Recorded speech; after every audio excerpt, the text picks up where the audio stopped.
산골 시골 같은 데 가서 어머니 두고 오고 오자. 어머니, 여기 잠깐만 계세요. 저쪽에 주차하고 올게요. 민호는 급하게 차에 올라타더니 곧장 출발했습니다. 민호야, 민호야. 정희가 소리쳤지만 차는 점점 멀어져 갔어요. 빨간 후미등이 어둠 속에서 점점 작아지더니 이내 시야에서 완전히 사라졌습니다. 정희는 가방을 끌어안고 길바닥에 주저앉았습니다. 구독과 좋아요, 알림 설정은 영상을 제작하는데 큰 힘이 됩니다. 새벽 5시. 아직 어둠이 가시지 않은 시간이었습니다. 70세 이정희는 잠에서 깨어났어요. 몸은 무거웠지만 마음은 더 무거웠습니다. 3년 전 남편이 세상을 떠난 후부터 시작된 이 답답함은 날이 갈수록 심해져 갔죠. 어머니, 안녕히 주무셨어요? 처음 아들 민호와 며느리 선영과 함께 살기 시작했을 때를 떠올려 봤습니다. 그때는 정말 행복했었어요. 40세인 아들 민호는 중소기업을 운영하고 있었고 38세 며느리 선영은 정희를 살뜰히 챙겨줬어요. 아침마다 안부를 물어오는 며느리의 목소리는 참 다정했습니다. 영양제도 꼬박꼬박 챙겨주고 저녁이면 셋이 식탁에 모여 앉아 오순도순 이야기를 나누며 식사를 했어요. 선영이 깎아준 사과를 먹으며 텔레비전을 보던 그 시간들은 정말 소중했었죠. 하지만 정희는 선영의 진짜 마음을 알고 있었습니다. 아들 민호가 출근하고 나면 선영의 눈빛은 싸늘하게 변했습니다. 마치 가면을 벗은 것처럼 차갑게 식어버렸어요. 정희는 그런 며느리의 차가운 시선을 받으며 하루하루를 견뎌내야 했습니다. 선영이 장을 보러 마트에 갔을 때였어요. 정희는 며느리를 조금이나마 도와주고 싶어서 빨래를 세탁기에 돌렸죠. 딸깍. 현관문이 열리는 소리가 들렸어요. 집에 돌아온 선영은 세탁기 돌아가는 소리를 듣고 정희에게 물었습니다. 어머니, 혹시 제 방 침대 위에 있던 블라우스도 세탁기에 돌리셨어요? 정희는 밝은 목소리로 대답했어요. 응, 빨래하는 김에 다 넣어서 돌렸지. 그런데 선영의 표정이 순식간에 굳어지더니 목소리를 높여 화를 냈습니다. 물어보지도 않고 그렇게 마음대로 빨래를 하시면 어떻게 해요? 정희는 갑작스러운 고함 소리에 깜짝 놀랐어요. 그거 드라이클리닝 해야 되는 옷이란 말이에요. 선영의 목소리가 집안을 울렸습니다. 정희는 순간 당황해서 말문이 막혔지만 이내 침착하게 이야기했어요. 아니, 나는 그냥 너 혼자 집안일 하는 게 안쓰러워서 도와주려고 했지. 그게 얼마짜린 줄 아세요? 선영은 소리를 지르며 방으로 들어가 방문을 쾅 하고 닫아버렸습니다. 그 소리가 정희의 가슴을 파고들었어요. 이런 일들이 계속 반복됐고 점차 아들 민호가 있을 때도 선영의 태도는 냉랭하게 변해갔어요. 정희는 눈치를 보며 살아야 했고 그렇게 눈칫밥을 먹은 지 3년이라는 시간이 흘렀습니다. 그런데 설상가상으로 민호의 사업이 기울기 시작했습니다. 어느 날 저녁 식사를 하던 중이었습니다. 민호가 정희에게 조심스럽게 물었어요. 어머니, 요즘 저희 회사가 힘들어서 그러는데 좀 도와주시면 안 될까요? 정희는 민호를 도와주고 싶었지만 냉혹한 현실에 마음이 아파왔습니다. 아이고, 너도 알다시피 너희 아버지 병원비로 다 쓰고 내가 가진 게 없잖니. 민호는 한숨을 깊게 내쉬었어요. 정희의 남편은 간암으로 오랜 병원 생활을 하다 세상을 떠났고 그로 인해 남은 재산이 없었거든요. 선영은 이 사실을 대충 예상했었지만 정희의 입에서 직접 남은 재산이 없다는 얘기를 듣게 되자 기다렸다는 듯 정희를 더욱 홀대하기 시작했습니다. 그날 밤 11시쯤이었어요. 정희는 화장실을 가려고 거실로 나왔습니다. 그런데 민호의 방문 틈 사이로 대화 소리가 흘러나왔어요. 안 그래도 요즘 이것저것 힘들어 죽겠는데 어머니 때문에 더 힘들어. 정희의 발걸음이 멈췄습니다. 다른 부모들은 자식이 힘들면 집을 팔아서라도 도와주던데 어머니는 도와줄 재산도 없잖아. 선영이 노골적으로 민호를 부추기는 소리였어요. 그때 정희가 가장 사랑하는 아들 민호의 목소리가 들려왔습니다. 난 그래도 뭐라고 갖고 계신 줄 알았지. 이렇게 한 푼도 없을 줄이야. 순간 정희는 하늘이 무너져 내리는 것 같았고 다리에 힘이 빠져 벽에 기대섰습니다. 평생 오직 아들만 바라보고 살아온 자신이 이제는 짐이 되어버린 것 같았죠. 내가 자식들한테 짐만 되는구나. 정희는 조용히 방으로 돌아가 이불을 뒤집어 쓰고 눈물을 흘렸습니다. 시장에서 채소를 팔며 손끝이 거칠어질 때까지 일했던 것도 아들 교육비를 대기 위해 새벽부터 밤늦게까지 일했던 것도 모든 게 의미 없게 느껴졌어요. 그 눈물은 밤새 마르지 않았습니다. 평생 자식을 위해 살아온 어머니의 마음이 산산조각 나는 순간이었어요. 다음 날부터 정희는 더욱 조심스러워졌습니다. 말수도 줄었고 집안에서도 발소리를 죽이며 다녔죠. 하지만 그럴수록 며느리 선영의 태도는 더욱 차갑게 변해갔습니다. 정희는 거울 앞에 서서 자신을 바라봤어요. 70년을 살아온 주름진 얼굴에는 삶의 무게가 그대로 새겨져 있었습니다. 거칠어진 손으로 얼굴을 만져봤어요. 내가 잘 못 살아온 건가? 그런 생각이 들었습니다. 하지만 정희는 아직 몰랐어요. 이것이 끝이 아니라 새로운 시작의 전조라는 것을 말이에요. 창밖으로 해가 떠오르기 시작했습니다. 세상은 변함없이 돌아가고 있었지만 정희의 마음속에는 말할 수 없는 불안감이 커져가고 있었습니다. 그렇게 한 달이 지났고 민호의 회사는 결국 부도가 났습니다. 채권자들에게 쫓기는 신세가 되었죠. 정희는 하루가 다르게 거칠어지는 아들의 얼굴을 보며 가슴이 아팠어요. 민호는 점점 야위어갔고 밤마다 전화벨이 울렸습니다. 채권자들의 독촉 전화였죠. 여보세요? 네, 알겠습니다. 조금만 시간을 주세요. 민호는 전화를 끊을 때마다 깊은 한숨을 내쉬었고 선영 역시 날이 갈수록 예민해졌습니다. 정희를 보는 눈빛은 더욱 차갑게 식어갔죠. 어느 날 저녁 정희는 일찍 잠자리에 들었습니다. 요즘 들어 부쩍 피곤함을 많이 느꼈어요. 마음의 짐이 몸까지 짓누르는 것 같았습니다. 새벽 1시 정희가 잠든 사이 민호와 선영은 목소리를 낮춰 비밀스럽게 대화를 나눴습니다. 이대로는 안 되겠어. 어차피 일주일 뒤면 이사 가야 하는데 또 어머니 모시고 갈 거야? 매일 계속되는 채권자들의 독촉에 이사를 계획하고 있었습니다. 하지만 정희는 이 사실을 몰랐어요. 그럼 어떻게 하라고? 무슨 다른 방법이라도 있어? 민호도 답답해하며 언성을 높였습니다. 쉿! 목소리 낮춰.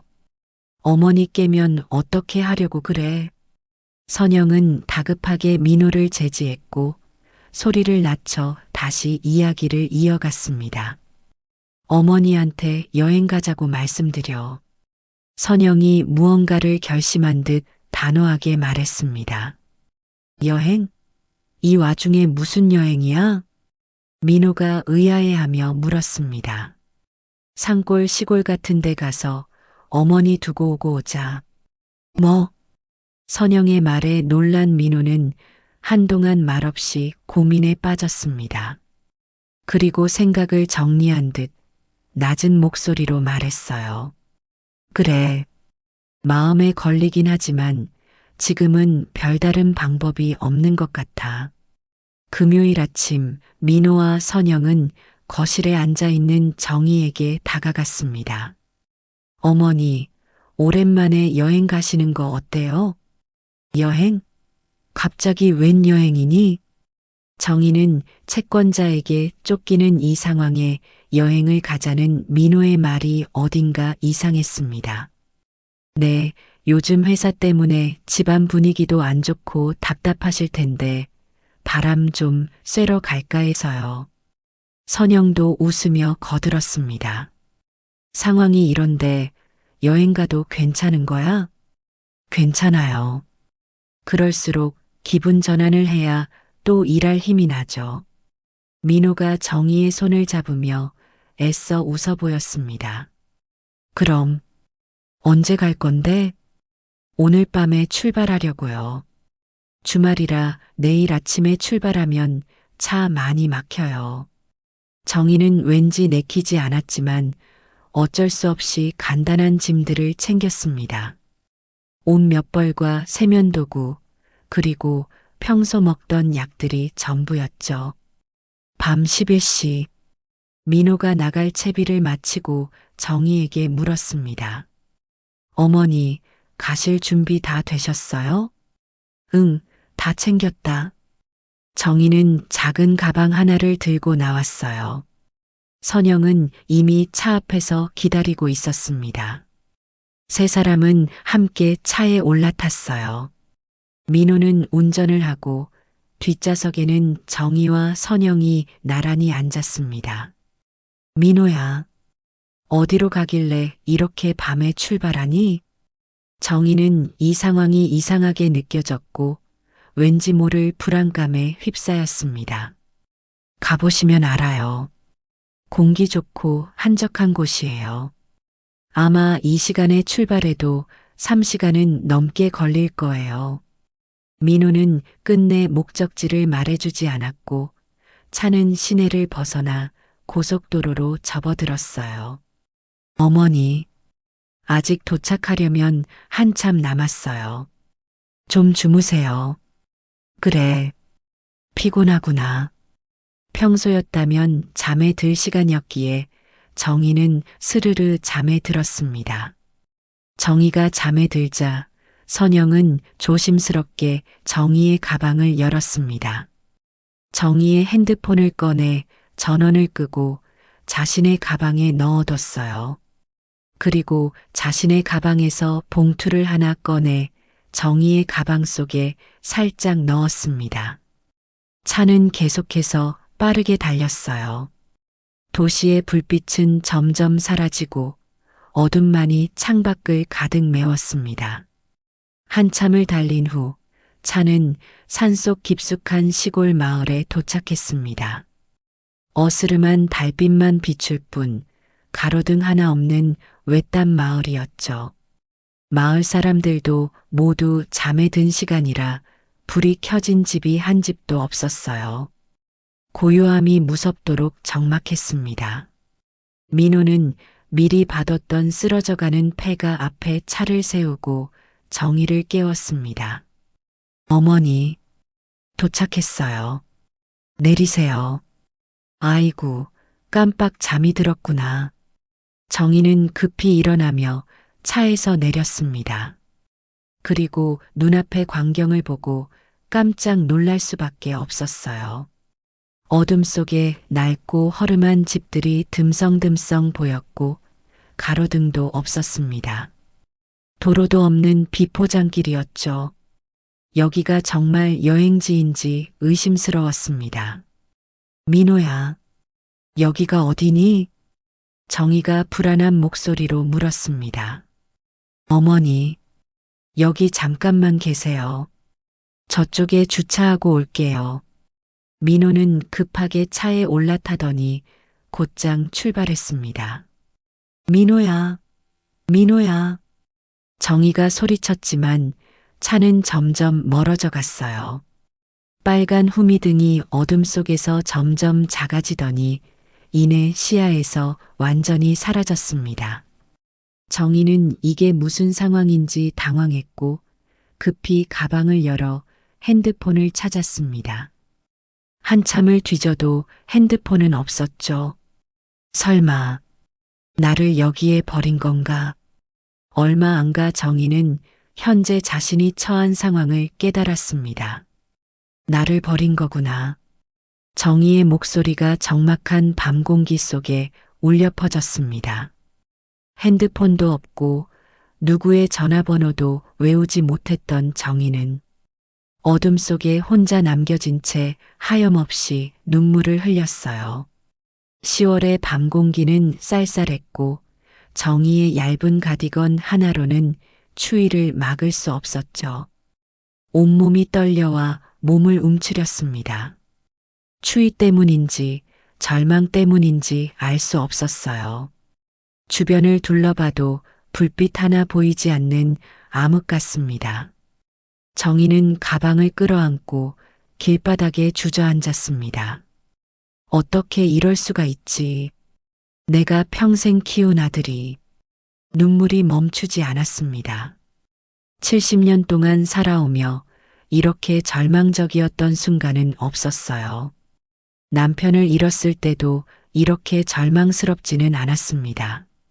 그때는 아들이 있었으니까요. 아들이 곁에 있다는 것만으로도 버틸 힘이 있었습니다. 하지만 지금은 정말 아무도 없었습니다. 정희는 하늘을 올려다봤어요. 구름에 가려 별도 보이지 않는 캄캄한 하늘이었습니다. 마치 자신의 앞날을 보는 것 같았죠. 그렇게 길바닥에 앉아 울고 있던 중에 동이 트기 시작했습니다. 어둠이 서서히 걷히면서 주변이 조금씩 보이기 시작했죠. 정희는 눈물로 뿌옇게 가려진 시야로 주변을 둘러봤습니다. 뒤편은 온통 산으로 둘러싸여 있었고 그 가운데 허름하고 낡은 집 한 채가 보였어요. 지붕은 군데군데 기와가 떨어져 나가 있었고 담장도 무너져 내린 곳이 많았습니다. 갈 곳이 없던 정희는 우선 그 집으로 들어가기로 했어요. 이대로 밖에 있다가는 감기라도 걸릴 것 같았거든요. 집 안으로 들어서니 먼지와 거미줄로 뒤덮여 있었습니다. 오랫동안 사람이 살지 않았다는 걸 한눈에 알 수 있었죠. 그래도 바깥보다는 조금 따뜻한 느낌이었습니다. 정희는 낡은 집 한 구석에서 쪼그리고 앉아 다시 울음을 터뜨렸어요. 그러다 울다 지친 정희는 차가운 바닥에서 그대로 잠이 들었습니다. 눈부시게 들어오는 햇살에 정희는 눈을 떴고 몸은 여기저기 다 아팠어요. 하룻밤 사이에 온몸이 굳어버린 것 같았습니다. 이제 어떻게 살아가야 할까? 어젯밤 일이 꿈이었으면 좋겠다고 생각했지만 냉혹한 현실임을 깨달았죠. 자신에게 닥친 현실과 마주해야 했습니다. 이렇게 울고만 있으면 안 돼. 뭐라도 해야지. 정희는 엉덩이를 털며 일어나 집 밖으로 나왔습니다. 지난밤에는 어두워서 하나도 보이지 않았지만 해가 뜬 후 마을을 둘러보니 꽤 많은 집들이 있었습니다. 저 멀리 밭에 나와 일을 하는 사람도 보였고 소 몇 마리도 보였어요. 적어도 사람이 사는 곳이라는 게 다행이었습니다. 마을은 생각보다 평화로워 보였어요. 크게 숨을 들이마신 정희는 정신이 번쩍 드는 기분이었습니다. 서울의 공기와 다르게 맑고 신선한 기분이었죠. 한참 동네를 둘러보던 그때 60대 노인 정진호가 정희에게 다가왔습니다. 누구세요? 못 보던 사람 같은데. 진호는 호기심 어린 눈빛으로 정희를 바라봤어요. 정희는 뭐라 대답해야 할지 망설였습니다. 어떻게 설명해야 할까요? 진호는 정희의 망설이는 모습을 보며 말을 이어갔습니다. 혹시 집을 잃어버리셨어요? 아니요. 그게 아니라 어젯밤 아들과 며느리가 저를 이곳에 버리고 가버렸어요. 정희는 왠지 자신의 몰골이 창피해져서 고개를 숙이며 작은 소리로 말했습니다. 말하고 나니 더욱 비참해졌죠. 에휴, 몹쓸 인간들. 그래서 갈 데는 있고요. 진호의 목소리에는 진심 어린 걱정이 담겨 있었습니다. 아니요. 핸드폰도 빼앗아 가서 어디 연락할 곳도 없어요. 지인들 전화번호도 전부 핸드폰에 저장되어 있는데 말하면서도 믿기지 않는 현실에 정희의 눈시울이 붉어졌습니다. 따라와 보세요. 진호는 정희를 데리고 마을 회관으로 향했습니다. 함께 걸으며 진호는 정희에게 이런저런 이야기를 들려줬어요. 우리 마을은 사람들이 다 착해요. 서로 도우며 살거든요. 마을 회관에는 10명 정도의 노인들이 모여 있었습니다. 아침 운동을 하고 차를 마시며 담소를 나누는 모습이었습니다. 진호는 상황을 설명하며 정희를 소개했어요. 사람들은 모두 정희의 이야기를 듣고 분노했습니다. 아이고, 그런 나쁜 것들이 다 있나? 자식이 부모를 버리다니 정말 사람이 아니야. 요즘 세상이 참 각박해졌어. 모든 사람이 민호와 선영을 욕하기 바빴죠. 정희는 그런 반응을 보며 조금이나마 위안을 받았습니다. 진호는 정희에게 따뜻한 차와 빵을 건넸어요. 고맙습니다. 정희는 감사한 마음에 고개를 숙였습니다. 이렇게 따뜻한 대접은 정말 오랜만이었죠. 할머니, 일단 차부터 드세요. 많이 추우셨을 텐데. 한 할머니가 정희의 어깨를 토닥여주며 말했고 그 손길은 너무나 따뜻했습니다. 정희는 앞으로 어떻게 살아가야 할지 막막했어요. 70세의 나이에 가진 것이라고는 가방 속 옷 몇 벌과 세면도구가 전부였으니까요. 정희가 혼자 생각에 잠겨 있는 동안 마을 회관의 노인들은 머리를 맞대고 이런저런 이야기를 했습니다. 어떻게 도와드릴지 다들 생각해 보자고. 일단 잘 곳부터 마련해야 하지 않을까? 그 빈집 말이야. 거기 어때? 한참의 대화가 끝난 후 진호가 정희에게 말했습니다. 할머니가 있던 그 집 말이에요. 거기가 주인 없는 빈집인데 일단 대충 보수해 줄 테니 그곳에서 지내시는 거 어떠세요? 아이고, 그럼 저야 정말 감사하죠. 정희는 사람들의 따뜻한 친절에 놀랐고 감동했습니다. 마을 사람들은 힘을 모아 빈집을 깨끗하게 치우기 시작했어요. 먼지와 거미줄을 제거하고 닫히지 않던 문들을 고쳐줬습니다. 이거 좀 들어봐. 여기 못 하나 더 박아야겠어. 창문도 닦아야지. 마을 사람들은 팔을 걷어붙이고 적극적으로 일을 해나갔습니다. 정희는 그 모습을 보며 고마움의 눈물을 흘렸어요.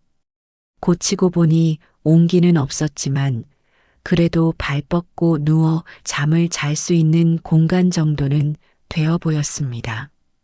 갑자기 정희는 가방을 뒤지다 봤던 봉투가 떠올랐어요. 봉투를 꺼내 열어보니 현금 30만 원이 들어 있었습니다. 혹시라도 아들의 쪽지라도 있을까 찾아봤지만 현금뿐이었죠. 정희는 돈을 손에 들고 한참을 바라봤습니다. 이 현금 30만 원이 자신의 전부라는 생각에 한없이 작아졌어요. 잠시 후 그 돈을 진호에게 건넸습니다. 이게 제가 가진 전부예요.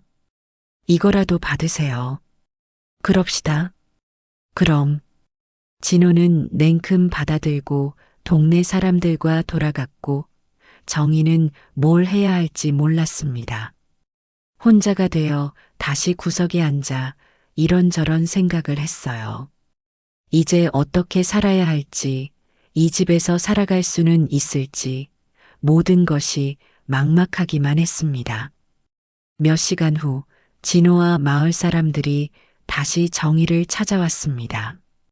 이런저런 옷가지와 이불, 가스버너, 약간의 먹을 음식들을 챙겨다 준 것이었죠. 일단 대충 이렇게 지내고 차츰차츰 채워 넣읍시다.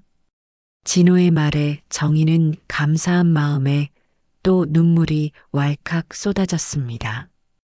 그런 자식들, 그냥 애초에 없었다고 생각하세요. 한 할머니가 정희의 등을 토닥여주며 말했습니다. 그리고 여기서 밭일도 배우고 조금씩 맞춰 살아가다 보면 꽤 살만해질 거예요. 저희가 도와드릴 테니 걱정 마세요. 정말 감사합니다. 어떻게 보답을 드려야 할지.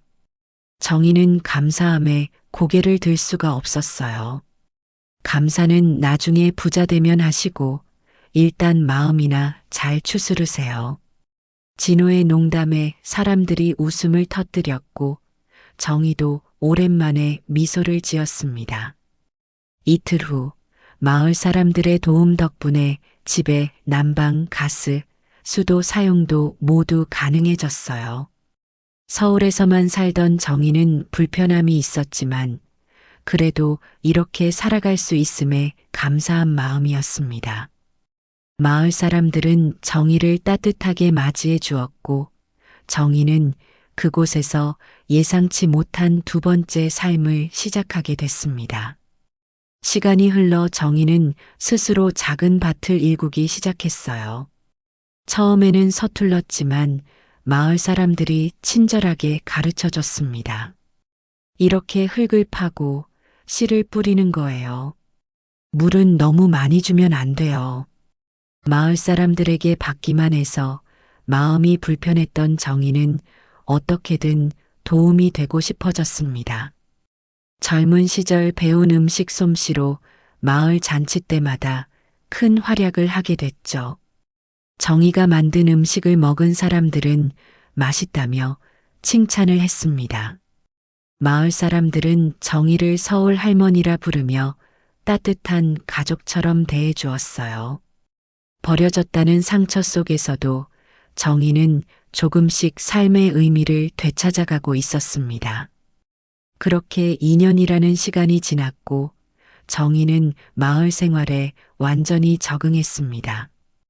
아침이면 작은 밭에 나가 채소를 기르고 저녁에는 마을 사람들과 함께 차를 마시며 담소를 나눴습니다.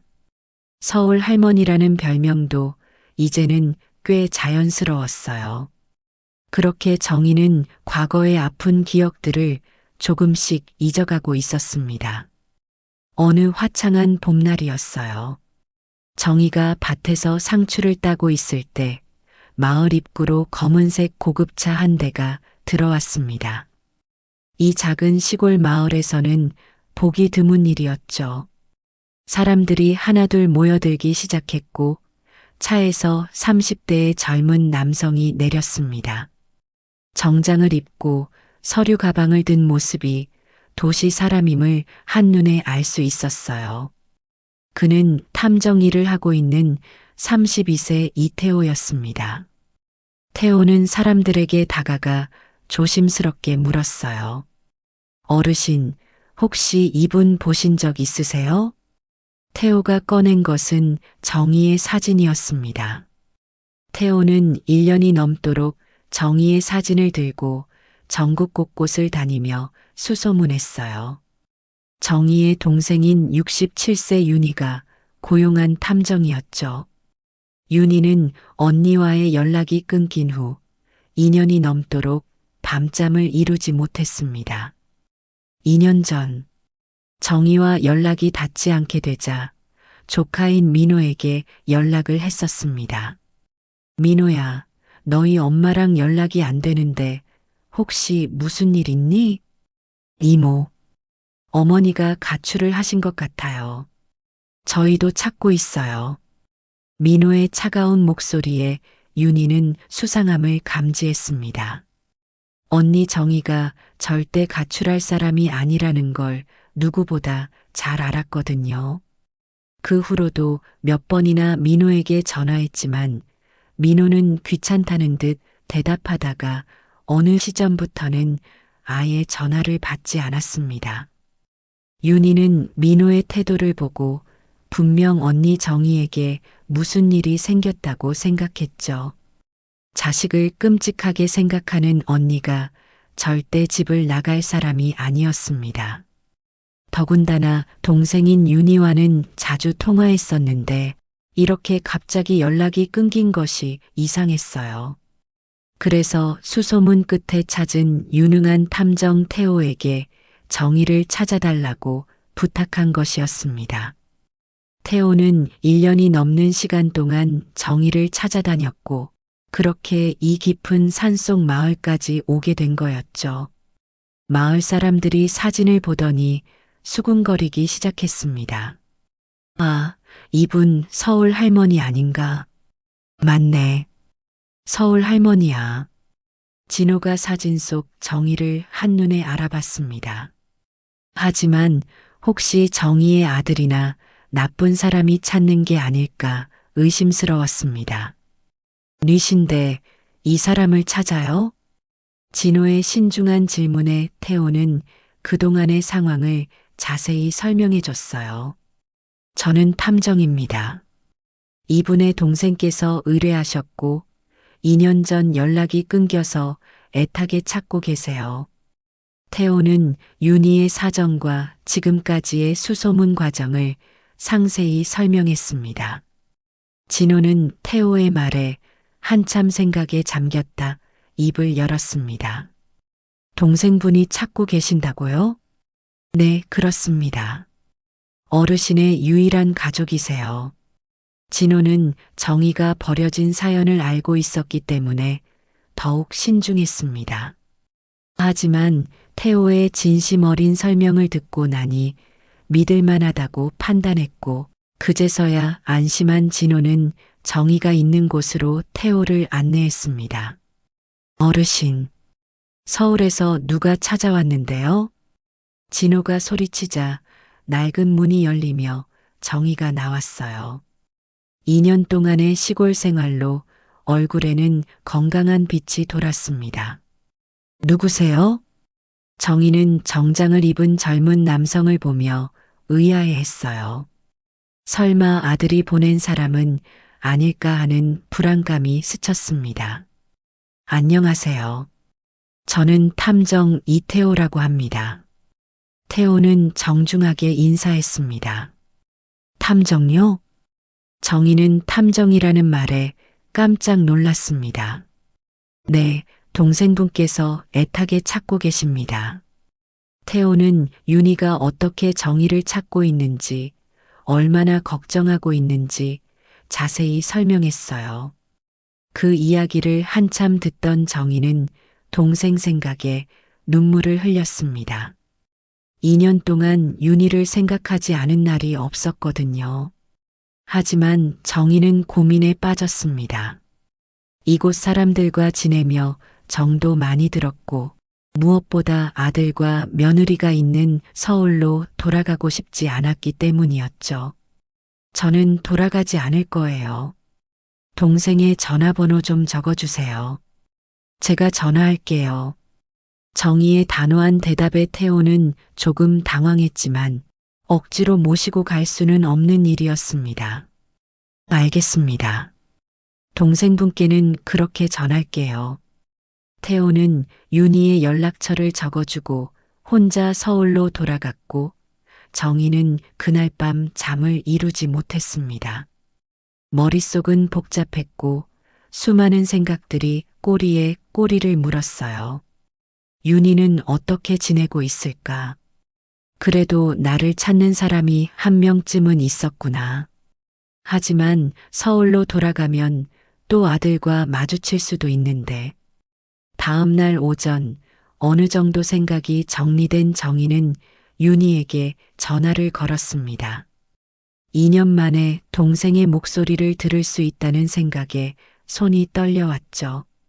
윤희야, 나야. 정희의 목소리는 작게 떨렸습니다.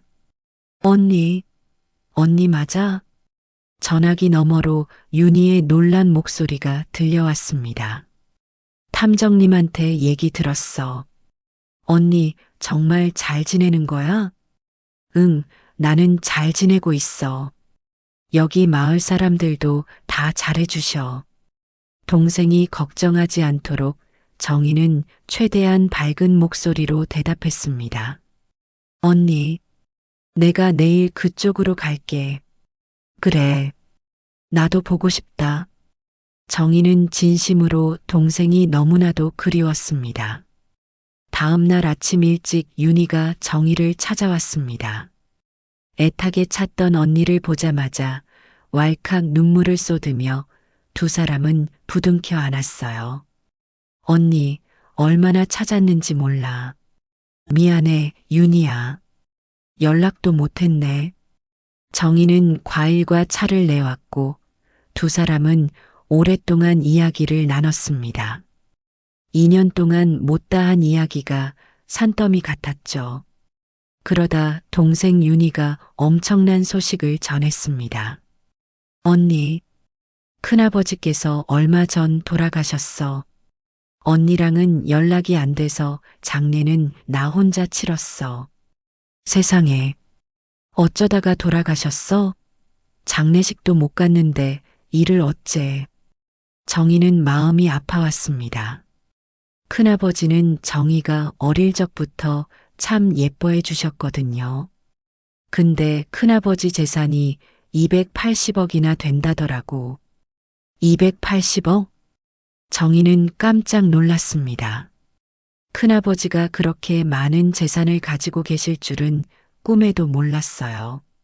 근데 자식이 없으시니까 언니랑 내가 상속을 받게 됐어.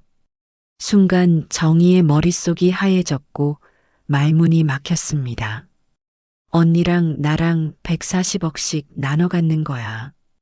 정희는 실감이 나지 않았고 동시에 복잡한 마음이 들었습니다. 언니, 이제 그 돈으로 편하게 살아. 나랑 같이 서울로 돌아가자. 윤희는 언니의 손을 꼭 잡으며 말했어요. 그치만 여기 사람들과 정이 많이 들었는데 정희는 많은 재산을 받게 되었지만 쉽게 발걸음이 떨어지지 않았습니다. 이곳에서의 인연이 정말 소중했거든요. 언니, 그래도 서울이 고향이잖아. 여기는 너무 외진 곳이고. 윤희는 그런 정희를 계속 설득했습니다.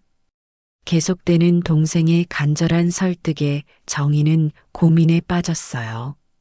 마을 사람들과 정이 많이 들었는데 서울로 돌아가면 후회하지 않을까? 며칠을 고민한 끝에 마침내 정희도 서울로 돌아가기로 결정을 내렸습니다. 윤희의 설득도 있었지만 무엇보다 동생과 함께 지내고 싶었거든요. 마을 사람들과 아쉬운 이별을 나누었습니다. 마을 사람들도 정희가 떠나는 것을 모두 아쉬워했어요. 서울 할머니 가끔 놀러 와요. 연락 자주 해요. 보고 싶을 거예요. 진호는 정희의 손을 꼭 잡으며 말했습니다. 할머니 덕분에 우리 마을이 활기를 찾았는데 이렇게 가신다니 섭섭하네요. 고마웠어요. 정말 고마웠어요. 정희는 눈물을 흘리며 인사했습니다. 2년 동안 가족 같았던 사람들과의 이별이 너무 아팠어요. 서울로 돌아간 정희는 윤희의 집 근처에 작은 아파트를 구입했습니다. 140억이라는 큰 돈이 생겼지만 호화로운 저택에 살고 싶은 마음은 없었죠. 평범하고 조용한 곳이면 충분했습니다. 무엇보다 동생과 가까이 살 수 있다는 것이 좋았어요. 정희는 새로운 환경에 적응하며 동생 윤희와 함께 차도 마시고 산책도 하며 평화로운 나날들을 보냈습니다. 이런 날이 올 거라고 생각하지 못했던 정희는 너무 행복했어요. 언니, 이제 남은 여생 편하게 살아. 그래. 고마워, 윤희야. 정희는 자신을 찾아준 윤희에게 감사한 마음이었죠. 한편 멀리서 이 모든 상황을 지켜보던 사람들이 있었습니다. 민호와 선영도 이 엄청난 소식을 들었어요. 여전히 채권자들을 피해 전전긍긍하며 살아가고 있었죠. 얼마 전 민호는 도움을 요청하기 위해 윤희의 아파트에 찾아갔었습니다. 그러다 엘리베이터에서 아주머니들이 윤희의 상속 이야기를 하는 것을 듣게 되었어요. 글쎄, 405 할머니 얘기 들었어? 자그마치 280억을 상속받게 됐다잖아. 나도 들었어. 근데 280억이 아니라 140억이래.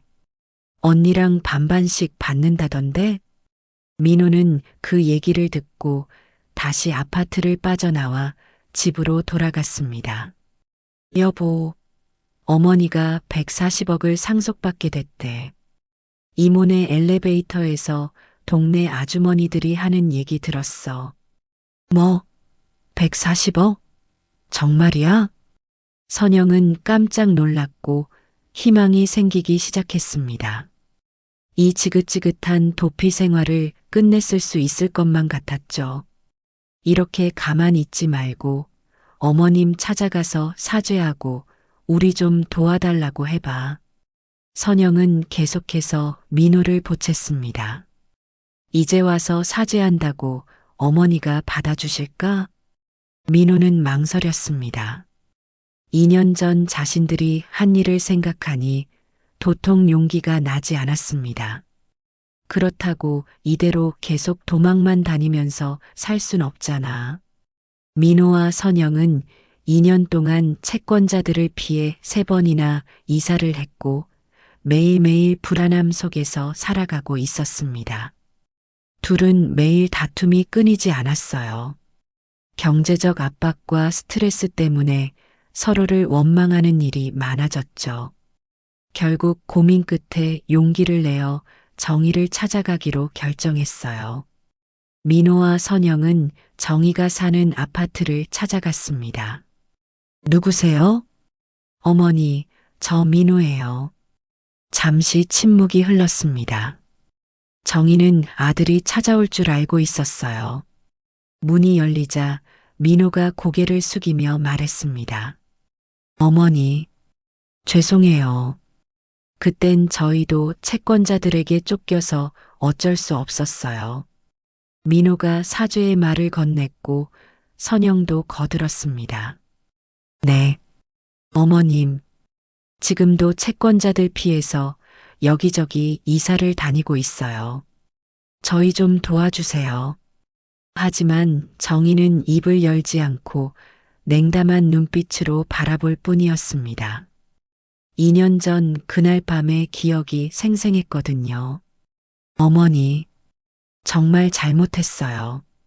제발 한 번만 도와주세요. 민호가 간절하게 용서를 구했지만 정희의 마음은 돌같이 굳어 있었습니다. 너희들은 2년 전 그날 나를 죽인 거나 다름없어. 그러니 이제 없는 사람이라 생각하고 찾아오지도 마. 정희의 목소리는 차갑고 단호했습니다. 그 후로도 민호와 선영은 계속 정희를 찾아왔어요. 하지만 정희는 문을 열어주지 않았고 만남을 거부했죠. 민호와 선영의 상황은 더욱 심각해져만 갔습니다.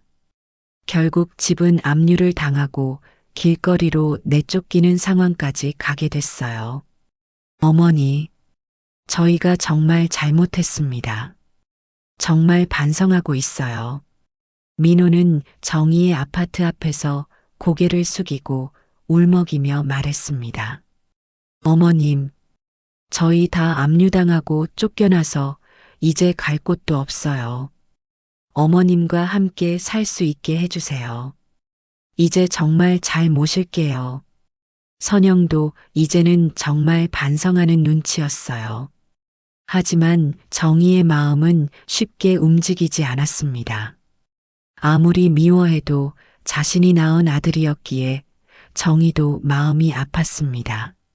하지만 자신을 버린 그날이 떠올라 다시 분노가 치밀었죠. 너희가 나를 버렸던 그 집에 가서 살면 되잖니. 정희는 차가운 한마디를 내뱉고 문을 쾅 닫아버렸습니다. 문 뒤에서 정희는 주저앉았어요. 아들을 이렇게 내치는 게 옳은 일일까 싶었습니다. 하지만 2년 전 어둠 속에 홀로 버려졌던 그 절망감을 잊을 수는 없었습니다. 어느 날 윤희가 정희를 찾아왔어요. 언니, 민호가 왔다 갔다며? 응. 집도 뺏기고 갈 데도 없는 것 같더라고. 정희는 한숨을 쉬며 대답했어요. 언니가 어떻게 하든 상관없지만 너무 마음 아파하지는 마. 윤희는 언니를 걱정하며 말했습니다. 괜찮아. 난 이미 마음을 정했어. 정희는 담담한 척 말했지만 마음속으로 계속 갈등하고 있었습니다. 그날 밤 정희는 아들의 얼굴이 계속 떠올라 잠을 이루지 못했어요. 정말 이렇게 하는 게 맞을까? 아니야. 자식이라고 해서 무조건 용서할 수는 없어. 나한테 한 일을 생각해봐. 정희는 자신의 결정이 옳다고 다시 한번 다짐했습니다. 마침내 길거리로 내몰리게 된 민호와 선영은 자신의 친구들 집을 전전하며 하루하루를 버텼습니다. 하지만 그런 날들이 반복되자 친구들도 점점 그들을 외면하기 시작했습니다. 민호야, 미안한데 우리 집도 사정이. 선영 씨, 좀 더 도와드리고 싶지만. 친구들의 차가운 반응에 민호와 선영은 절망했고 결국 최후의 선택을 하게 됐습니다. 자신들이 정희를 버렸던 그 시골 집으로 가기로 한 것이었어요. 정말 그곳으로 가야 하나? 민호가 망설였습니다. 달리 갈 곳이 어디 있어? 길바닥에서 잘 순 없잖아. 선영도 체념한 표정이었어요. 그곳으로 향하는 내내 2년 전 그날 밤의 기억이 생생하게 떠올랐고 두 사람은 말이 없었습니다. 민호와 선영을 태운 버스는 한참을 달려왔고 드디어 그 산골 마을에 도착했습니다. 하지만 그곳은 자신들이 예상했던 것보다 더욱 열악한 환경이었죠. 정희가 살았던 그 집은 완전히 폐허가 되어 있었어요. 문은 제대로 닫히지도 않았고 바람이 휑하게 들어왔습니다. 이게 뭐야? 민호는 충격을 받았어요. 방 안에는 쓰레기들이 뒤덮여 있었고 수도조차 나오지 않았습니다. 정희가 일궈왔던 밭들도 더 이상 농사를 지을 수 없도록 엉망이 되어 있었어요. 어머니는 여기서 어떻게 살았던 거야? 그러게. 차라리 텐트 치고 자는 게 나을 것 같다. 민호와 선영은 망연자실했습니다. 그제서야 자신들이 정희에게 무슨 짓을 한 건지 깨닫게 됐습니다. 사실 정희가 살았을 때는 모든 것이 깔끔하게 정돈되어 있었고 밭의 상태도 좋았었죠. 하지만 지금은 완전히 달랐습니다. 민호와 선영이 결국은 그 집에 가게 될 것이라고 생각한 정희는 사람을 고용해서 그 집과 밭을 엉망으로 만들어 놓았습니다. 원래 주인 없는 빈집과 밭이었기 때문에 문제될 것이 전혀 없었죠. 쓰레기장 같은 폐가였지만 민호와 선영은 어쩔 수 없이 그 집에서 지내기로 했습니다. 한편 마을 사람들은 정희의 사연을 모두 알고 있었기에 폐륜을 저질렀던 민호와 선영을 향한 시선이 곱지 않았습니다. 저 사람들이 서울 할머니를 버린 자식들이야? 꼴 좋구만. 마을 사람들의 수군거림을 들으며 민호와 선영은 고개를 들 수 없었어요. 신용불량과 부채로 인해 수배가 떨어진 민호는 취직을 할 수도 없었습니다. 취업해 본 적 없이 살림만 해왔던 선영 역시 직장을 구하지 못했고 그 둘은 마을 사람들에게 일거리를 달라며 부탁했습니다. 마을의 굳은 자빌들을 하며 푼돈을 받아 간신히 먹고 살아갔죠. 어이, 똑바로 좀 해. 이게 뭐야? 다 엉망이 됐잖아. 한 마을 사람이 민호를 꾸짖었습니다. 네, 어르신. 민호는 고개를 숙이며 대답했어요. 이따위로 일하면 일당 못 줘. 죄송합니다. 선영도 하루가 멀다 하고 구박과 멸시를 받으며 살아갔습니다. 그렇게 서러워질 때면 자연스레 정의가 생각났죠. 해가 지는 저녁 민호와 선영은 하루 종일 마을에 자비를 하고 이제 자신들의 집이 된 폐가로 돌아왔습니다. 휴대용 가스버너에 라면을 끓여 먹으며 민호가 말했어요. 우린 언제쯤 제대로 된 밥을 먹을 수 있을까? 에휴, 밥도 밥이지만 이제 곧 겨울인데 집에 난방이라도 들어왔으면 좋겠어. 선영은 점점 추워지는 날씨가 걱정됐습니다. 어머니는 잘 지내고 계시겠지? 민호는 젓가락을 내려놓고 한숨을 쉬며 생각에 잠겼습니다.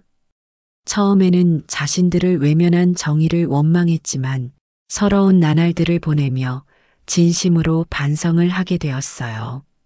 어머니와 함께 도란도란 이야기를 나누며 저녁 식사를 했던 시간들을 회상하며 그리워했습니다. 우리가 정말 미쳤었나 봐. 선영도 눈물을 흘리며 입을 열었습니다. 어머님한테 너무 못할 짓을 했어. 우리가 어떻게 그런 짓을 할 수 있었지? 두 사람은 그제서야 자신들의 잘못을 깨달았지만 이미 때는 늦었었죠. 겨울이 다가오면서 상황은 더욱 악화됐습니다. 여보, 너무 추워. 담요를 더 구해야 할 것 같아. 이러다 우리 얼어 죽겠어. 두 사람은 서로를 의지하며 혹독한 겨울을 버텨냈습니다. 그 과정에서 많은 것을 깨달았어요. 돈이 없어도 집이 없어도 사람에게는 가족이 가장 소중하다는 것을 말이에요. 민호는 매일 밤 정희에게 편지를 썼습니다. 어머니, 정말 죄송합니다. 저희가 너무 잘못했어요. 하지만 그 편지들은 보내지지 않았어요. 보낼 용기가 없었거든요. 언젠가는 어머님께 진심으로 사과드릴 거야. 민호는 다짐했습니다. 이제는 정말 진심인데 어머니도 우리 마음을 알아주셨으면 좋겠다. 선영 역시 매일 반성하며 지냈습니다. 한편 정희는 상속받은 재산으로 뜻깊은 일을 시작했습니다.